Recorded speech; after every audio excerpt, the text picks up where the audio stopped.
My name is Philip Ward. I was in sales for 23 years. I did too good of a job for the company, I quit. But other than that, my life has been very. We had 2 timeshares. I and my wife were married for 63 years, and we traveled. We enjoyed life, and we had fun. I don't know, I had kind of a normal life, I guess, with everybody, but did my duty, went and served in the Korean War. My name is Marcia, and I've been at the villa for 1 whole year. I love my career, I love teaching, I miss the children, but I love it here because now I have another family in another direction. I have a son and a daughter. My daughter lives in Twinsburg, and my son lives outside of Rochester, New York, in Brighton. Hi, my name is Dolores Nose, and I lived here at Light of Hearts. It'll be 6 years in August of this year, and I love it very much. It's my second home, and I think I'm blessed over here for picking it. I used to paint, by myself without being instructed. I have a natural thing. I had an uncle that was an artist. Well, I can't compare this with other places. I've never been other places. I've only been here. Yeah. But so far, I have seen, and I've been well receptive, been very nice in here. People have been very nice towards me, and I like the care they give me in here. They go beyond to be nice to you. I know people that come in and visit, they'll come in and say, boy, this place is really nice. And the people are terrific, the residents and the staff, they are. My name is Sister Irene Charette. I'm an Ursuline sister. I started teaching when I was right out of college, and I continued to teach until I moved here. So that was a long time. I taught in high school, Beaumont School for Girls, Villa Angela Academy, and Villa Angela St. Joseph. So I went to high school here. I've been friends with the nuns since then. I traveled with Sister Marianne to Israel. Mike made the suggestion, and Donnie, for her to come here for a week. And we know Kieran Patton too, so we arranged for her to come. And she was here a week, and she was ready to get picked up. Because she called and says, I'm ready to go back home. So I came to pick her. From the time I left, Aurora. I got the phone call, left Aurora to come here. She had changed her mind that she now wanted to stay.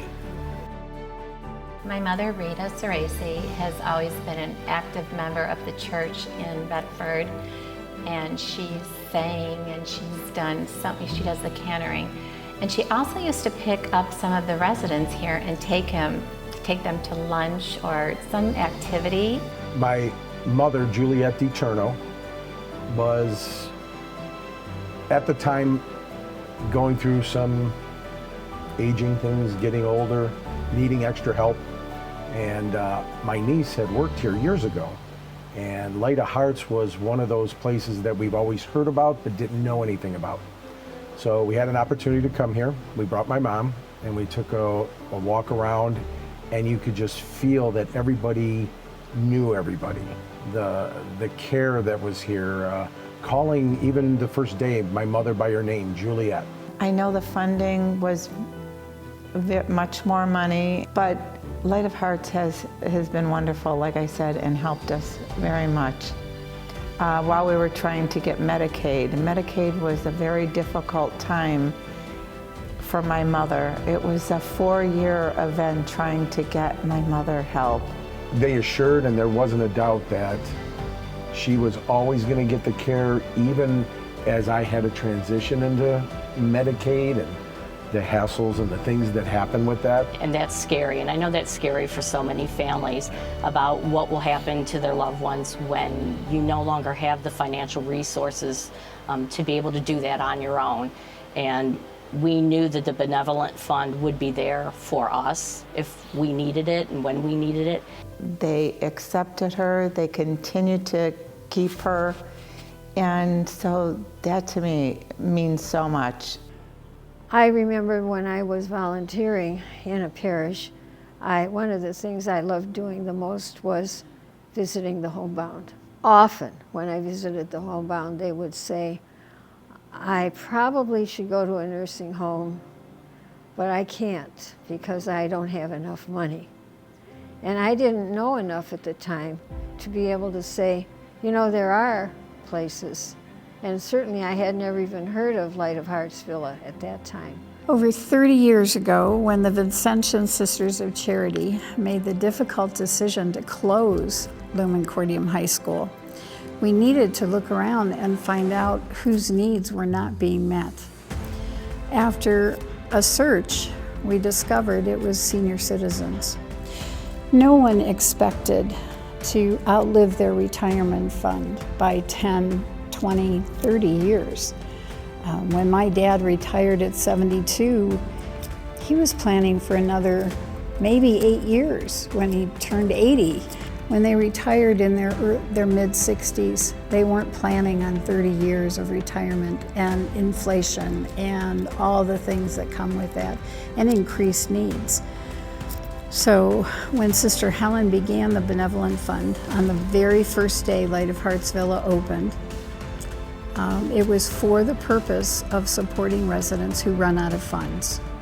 And yes, our folks get Medicaid and they get Medicare, but Medicaid never meets the daily requirement for care.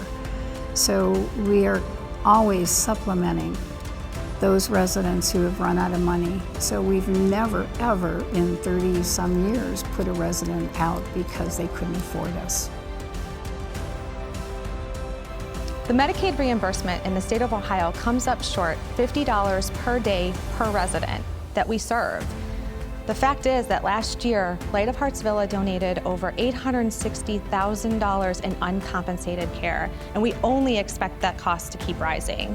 Today, many people either outlive their resources or choose noble professions to which they did not have the resources to carry them through retirement.